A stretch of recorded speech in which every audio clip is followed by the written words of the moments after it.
सोने से बना हुआ घर भी हो और उसमें से बच्चे की आवाज ना आए तो वो वीरान होता है। अल्लाह के घर की वीरानी दूर हो गई। शहनशाह मुअज्जम ने बालक के रूप में चमत्कार दिखाया। वही जो कहा था 4000 साल पहले, आज नहीं, महात्मा बुद्ध की किताब है बुद्ध किया, उसके अंदर लिखा है कि उसका साथी था आनंद। वो कहते चीख मार के महात्मा उठ बैठा। मैंने कहा कि आपने क्या देखा? उसने कहा अभी शी लवा मेरे ख्वाब में आया था। शी कहते हैं शेर को, लवा कहते हैं खुदा को। शी लवा यानी शेर खुदा अभी अभी मेरे ख्वाब में आया था। उसने मुझे कहा है तू मेरे नाम की माला जपता रहे। यानी या अली हमारा विरद नहीं, महात्मा बुद्ध भी अली अली किया करता था। तू मेरे नाम की माला जपता रहे। उसने कहा कि ऐ मेरी मदद करने वाले, तू कभी जाहिर भी होगा? उसने कहा मैं दुनिया के सबसे बड़े मंदिर में काले पत्थर के पास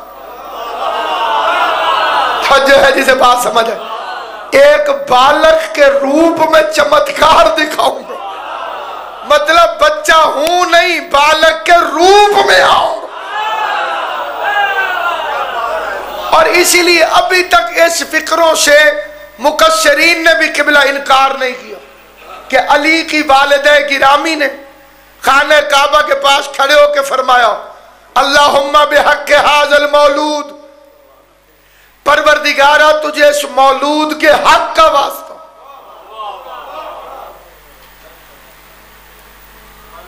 जो बच्चा मां के शिकम में हो उसे जनीन कहते हैं। जो अभी पैदा ना हुआ उसे कहते हैं छुपा हुआ। मौलूद उसे कहते हैं जो बहुत पहले जाहिर हो चुका हो। अब मौलवी के मुताबिक तो अली अभी दुनिया में आए नहीं, और अली की मां फरमा रही है तुझे इस मौलूद के हक का वास्ता।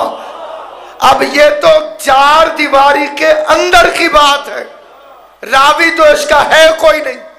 अब किसे पता कि मां पहले पहुंची है या बेटा पहले पहुंचा हुआ।